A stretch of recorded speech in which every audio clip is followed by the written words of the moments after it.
Baiklah, selamat siang semuanya. Di sini saya akan menjelaskan tentang ujian akhir semester teknologi hasil tanaman palma. Sebelumnya perkenalkan, nama saya SK Gideon Nopriandi dengan NIM D1C12247. Dan yang kami hormati dosen pengampu dari mata kuliah ini yaitu Ibu Yarnisa STP MSI. Baiklah, di sini saya akan menjelaskan tentang dari soalnya itu, yaitu dari segi ketersediaan komposisi penyusun dan teknologi prosesnya, komoditi pinang, nipah dan jernang, serta pangsa pasarnya. Apakah komoditi pinang, nipah dan jernang dapat berkontribusi di bidang pangan maupun non-pangan? Jelaskan secara detail dan lengkapi dengan contoh. Baiklah, di sini saya akan menjelaskan tentang tanaman pinang. Pinang itu atau yang disebut Areca catechu adalah tanaman tropis yang termasuk dalam keluarga Arecaceae. Tanaman ini sering ditemukan di kawasan Asia Tenggara, Selatan, dan Pasifik. Di Indonesia, pinang dikenal salah satu tanaman yang banyak dimanfaatkan, terutama buahnya baik untuk konsumsi tradisional, obat herbal maupun industri, dan masih banyak lagi lainnya. Komposisi pinang itu yang pertama ada komposisi penyusun biji pinang.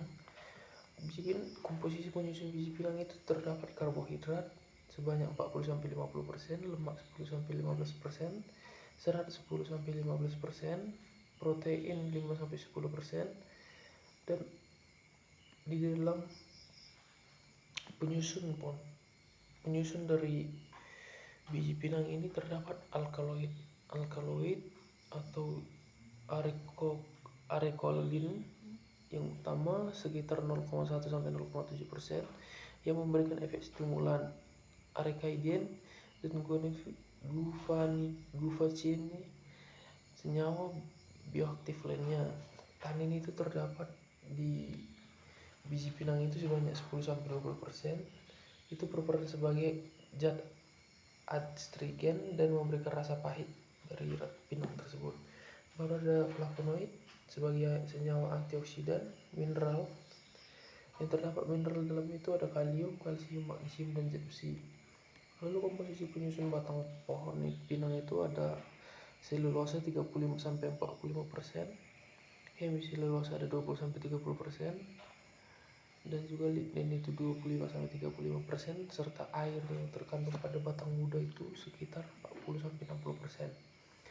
Komposisi penyusun daun pinang itu ada serat kasar 60-70%, air itu 30-40%, kandungan air tinggi terutama pada daun muda.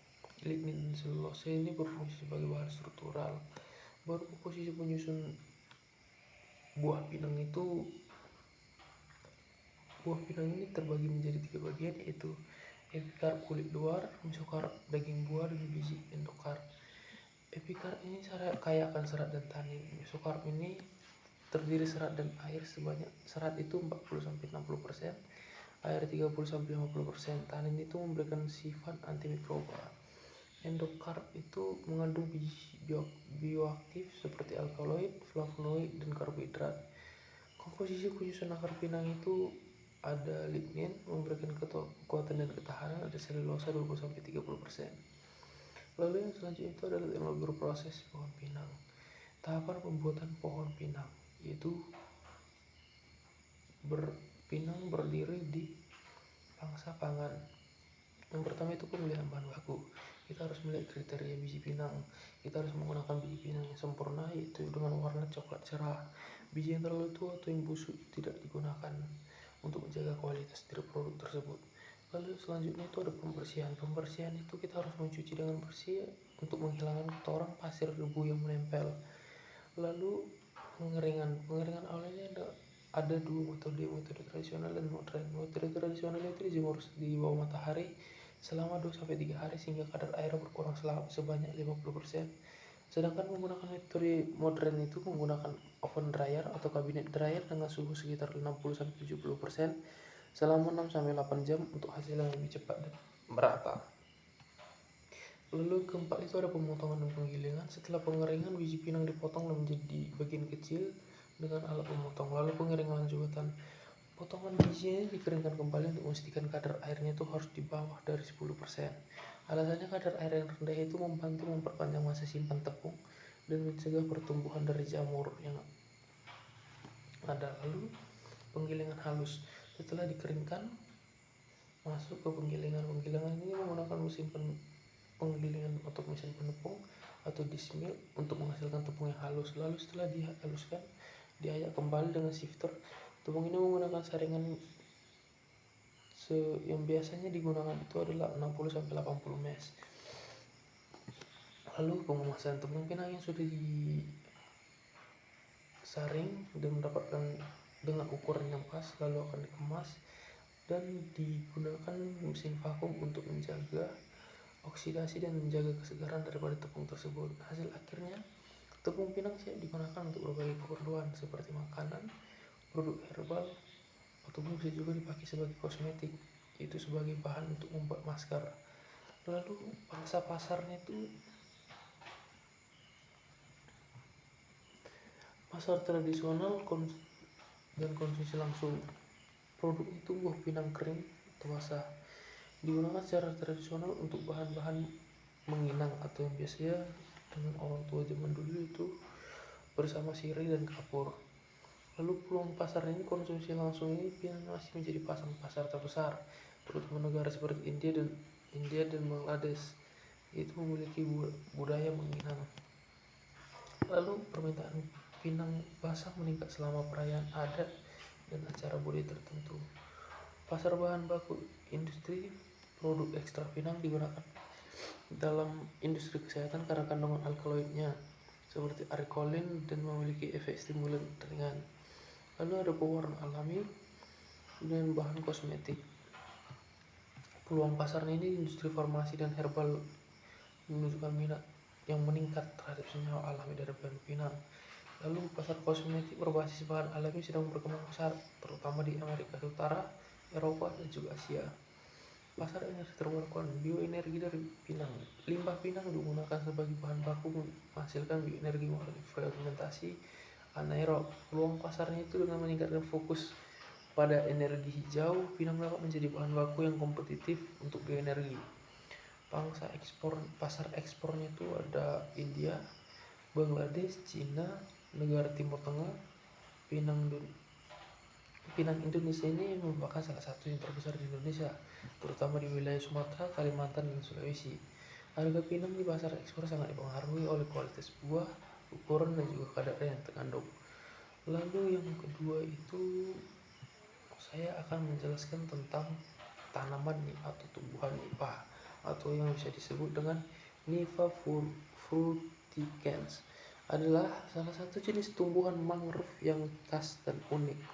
Nipah ini tergolong dalam keluarga Araceae atau kelapa-kelapaan dan memiliki berbagai karakteristik yang menjadikannya penting secara ekologis, ekonomi, dan budaya.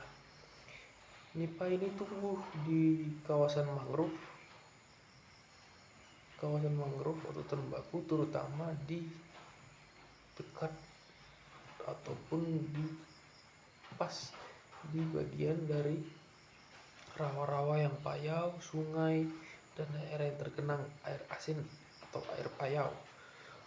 Nipah tersebar luas di Asia Tenggara, termasuk Indonesia, Malaysia, ataupun Filipina dan juga Thailand. Lalu yang selanjutnya itu komposisi dari nipah ini. Bagaimana komposisi penyusun dari pohon nipah ini atau Nipah fruticans ini? Itu ada akar. Tipe akar dari pohon nipah ini itu akar napas atau pneumatophore, yaitu membantu respirasi di lingkungan yang tergenang air. Fungsinya itu berperan dalam penyerapan nutrisi dan penyesuaian terhadap kondisi anaerobik. Lalu yang kedua itu ada batang. Batang ini memiliki ciri-ciri di bawah permukaan tanah atau batang rizoma sehingga tidak tampak seperti batang pohon pada umumnya. Lalu fungsinya itu ada menyimpan cadangan nutrisi dan menjadi struktur utama penopang daun. Lalu yang kedua itu ada daun. Daun itu terdapat klorofil, yaitu pigmen hijau yang digunakan untuk fotosintesis, flavonoid, yaitu antioksidan alami yang berfungsi melindungi daun dari radiasi UV, serta serat kasar atau selulosa dan hemiselulosa, lilin alami.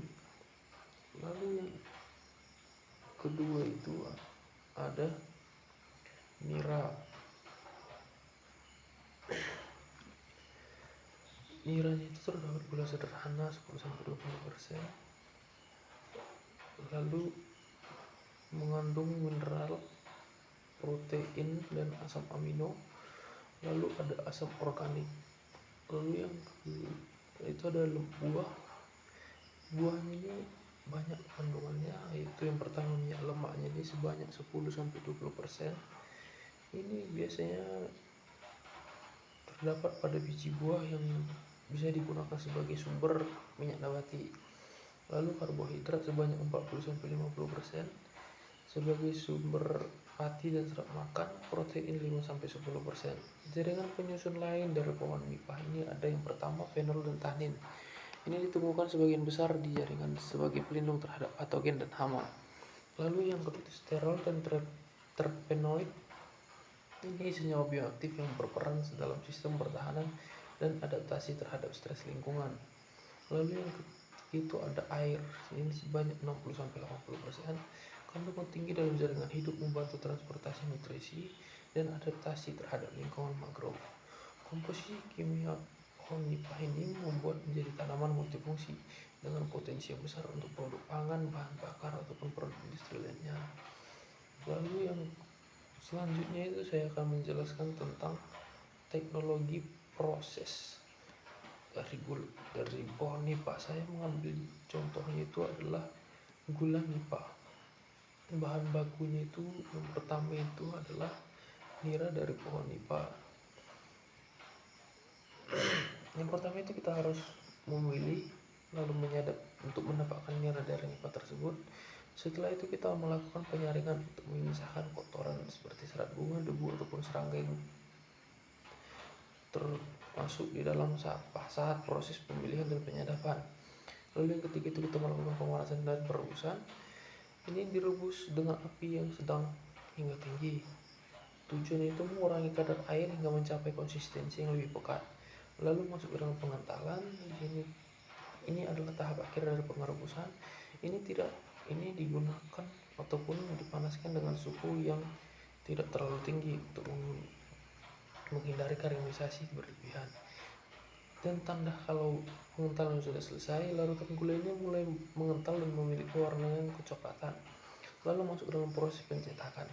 Proses pencetakan ini dimasukkan ke dalam cetakan yang berbentuk silinder atau balok kecil. Setelah dimasukkan dia atau dicetak lalu didinginkan. Setelah itu dikemas ini dalam bentuk blok atau bubuk tergantung kebutuhan pasar yang ingin dituju. Lalu pengemasan modern ini juga ada di plastik yang kedap udara agar menjaga kualitas dan juga memperpanjang daya simpan daripada gula nipah tersebut. Lalu yang selanjutnya itu adalah proses modern. Pangsa pasar ini ada satu produk nipah yang beredar di Indonesia. Produk nipah ini ada yang pertama nira nipah, itu diolah menjadi gula cair, gula merah, gula kristal organik. Lalu yang kedua buah nipah dijual dalam bentuk es tegar atau es dawet seperti es dawet. Lalu nipah ini dimanfaatkan sebagai atap tradisional. Lalu yang terakhir itu ada kerajinan nipah. Ini biasanya dibuat baik dari daun ataupun kulit dari batangnya, itu biasanya jadi tikar, tas, atau keranjang. Lalu permintaan pasar ekspornya itu yang pertama ada produk unggulan untuk ekspor. Produk unggulan ini adalah gula organik. Ini terkenal di negara Jepang, Korea Selatan, dan juga Uni Eropa serta Amerika Serikat. Lalu tren pasar globalnya itu memiliki daya minat yang tinggi terhadap produk organik yang ramah untuk lingkungan. Lalu tantangan pasar dari panen nipah ini, yang pertama itu kurangnya teknologi dan infrastruktur yang mendukung. Lalu yang keduanya rendahnya akses pasar untuk jejaring yang lebih luas. Lalu yang ketiga itu persaingan dengan produk-produk lain seperti produk-produk modern ataupun produk-produk yang sudah sampai di lebih terkenal daripada produk-produk tradisional. Lalu yang ketiga, yang keempat itu adalah minimnya dukungan kebijakan daripada pemerintah. Pemerintah kurang mengambil kebijakan yang ataupun regulasi khusus yang untuk mendorong pengembangan tanaman nipah ini atau pengembangan pengolahan tanaman nipah ini sebagai komoditas unggulan yang bisa dikembangkan. Lalu setelah itu saya akan menjelaskan tentang dari tanaman jernang. Tanaman jernang ini saya akan jelaskannya, yaitu tanaman jernang ini yang biasa disebut dengan Daemonoropes spp adalah salah satu jenis rotan yang menghasilkan resin merah alami yang dikenal sebagai jernang. Resin ini memiliki nilai ekonomi tinggi dan digunakan dalam berbagai industri seperti farmasi, kosmetik, seni hingga makanan. Jernang dikenal tumbuh atau di hutan tropis, khususnya di wilayah Asia Tenggara yang memang memiliki hutan tropis termasuknya Indonesia. Jernang tumbuh liar di hutan tropis dengan ketinggian rendah hingga menengah antara 0 sampai 700 meter di atas permukaan laut. Lalu pohon jernang ini banyak ditemukan di Sumatera, Kalimantan, Sulawesi dan beberapa wilayah Asia Tenggara seperti Malaysia dan juga Thailand. Ini membutuhkan untuk berkembang, itu membutuhkan iklim yang lembab, tanah yang subur, ataupun naungan dari pohon besar untuk tumbuh optimal. Kandungan dari jernang ini itu yang pertama itu ada resin atau sebagai komponen utama. Drakor resin itu terkandung sebanyak 40-90%. Komponen utama resin merah yang memberikan warna khas pada jernang mengandung senyawa fenolik yang berperan sebagai sifat warna. Lalu ada flavonoid. Flavonoid ini ada fungsinya itu atau Dracorhodin itu pigmen merah alami, salah satu senyawa flavonoid utama dalam jernang. Memiliki aktivitas antioksidan yang digunakan sebagai pewarna alami. Lalu terdapat beberapa asam organik yaitu asam benzoat dan asam sinamat. Lalu ada senyawa fenolik yaitu terdapat ada tanin yaitu bertindak sebagai senyawa astringent dan memiliki sifat antimikroba. Baru ada lignin sebagai komponen penyusun jaringan dan memberikan kekuatan mekanik pada buah rotan. Lalu yang kelima itu ada minyak asiri atau yang terdapat itu monoterpen dan sesquiterpen. Ini memberikan aroma yang khas dan memiliki potensi sebagai senyawa terapeutik atau minyak esensial yang memiliki aroma yang khas. Lalu yang keenam itu ada lilin alami. Kandungan lilin pada permukaan resin membantu melindungi jernang dari oksidasi dan kerusakan lingkungan. Lalu ada komponen minor.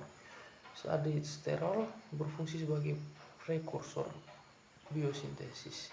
Biosintesis senyawa penting dalam tanaman. Ada gula sederhana itu dalam jumlah kecil berfungsi sebagai penyusun dasar dari struktur buah sebelum proses resinansi. Lalu ada karbon dan mineral. Sifat-sifat kimia utamanya itu ada warna merah terang hingga merah tua karena kandungan Dracorhodin. Lalu kelarutan larut dalam alkohol, etanol dan pelarut organik lainnya, tetapi tidak dapat larut dalam air. Stabilitas stabil terhadap cahaya dan suhu menjadikan bahan pewarna tertahan lama. Lalu yang selanjutnya itu saya akan menjelaskan tentang teknologi pengolahan jernang ini. Proses pengolahan jernang ini melibatkan beberapa tahapan untuk dapat mengekstraksi resin dari buahnya. Yang pertama itu proses pemanenan. Buah jernang dipanen dari tanaman yang telah matang. Lalu setelah dipanen, proses pemanenan ini dilakukan dengan hati-hati untuk menjaga keberlanjutan daripada tanaman. Lalu karena pemilik tanaman ini memiliki ukuran yang bisa dibilang menengah sampai dengan pendek, karena terdapat di 0 sampai 700 meter di atas permukaan laut. Lalu yang selanjutnya itu setelah proses pemanenannya itu kita melakukan ekstraksi resin. Setelah dipanen, buah ini dikeringkan untuk dihilangkan kadar airnya atau kandungan air yang terdapat di buah jernang ini. Lalu kulit buahnya ini yang mengandung resin ini setelah dikeringkan itu dikikis menggunakan dengan alat khusus. Setelah itu resin dikumpulkan kemudian dipadatkan menjadi bentuk balok atau bubuk untuk dijual. Maksud yang ketiga ada proses penyortiran. Resin disortir berdasarkan kualitas, itu berdasarkan warna, kebersihan, dan tingkat kekerasan dari resin. Lalu yang keempat itu ada pemurnian. Resin merah ini dapat dimurnikan menggunakan metode pemanasan atau bleaching atau pelarut untuk menghilangkan kotoran dan meningkatkan kualitasnya. Pangsa pasar dari jernang ini memiliki daya ekonomi tinggi, terutama untuk pasar ekspor. Beberapa fakta tentang potensi ekonominya itu yang pertama, pasar utamanya itu ada di Cina, India, Eropa, dan Amerika Serikat. Lalu harga yang tinggi ini, resin jernang ini berkualitas tinggi dan bisa mencapai harga yang lebih tinggi lagi, bisa menjadi puluhan juta rupiah per kilogram di pasar internasional. Lalu permintaan global ini termasuk tinggi karena kebutuhan untuk pewarna alami dan bahan obat herbal yang menjadikan jernang ini sebagai komoditas atau ekspor unggulan. Tantangan dan peluang yang terdapat dari pemasaran jernang ini yang pertama itu ada eksploitasi berlebihan. Pemanenan liar ini tanpa perencanaan dapat merusak ekosistem ataupun mengurangi populasi jernang di alam. Lalu yang kedua, kurangnya budidaya, karena memang atau mungkin karena dari pohon tersebut susah untuk dibudidaya. Oleh karena itu jernang ini sebagian besar itu masih banyak berasal dari alam liar, belum banyak dikembangkan secara agrikultur karena memang mungkin kebiasaan dari pohon jernang ini ataupun dia sebagai tinggal di bawah pohon yang besar untuk mendapatkan perlindungan dan juga harus tinggal di hutan tropis. Oleh karena itu memang mungkin karena kesulitan dari lingkungannya. Lalu masuk ke dalam peluang ini budidayanya ini berkelanjutan. Dengan teknik budidaya yang tepat, jernang dapat dikembangkan menjadi tanaman yang menghasilkan keuntungan ekonomi tanpa merusak lingkungan sekitar seperti penebangan dan pemburuan liar pohon jernang. Lalu itu pengembangan produk. Pengembangan produk ini bisa memanfaatkan resin jernang tersebut untuk menjadi produk modern seperti kosmetik atau masuk di dalam farmasi dan makanan alami yang memiliki potensi besar untuk menembus pasar global. Baiklah, telah selesai hasil dari penjelasan mengenai tugas saya. Saya mohon maaf apabila ada salah kata ataupun salah pengucapan ataupun salah dari tindakan. Saya mohon maaf dan saya pamit undur diri.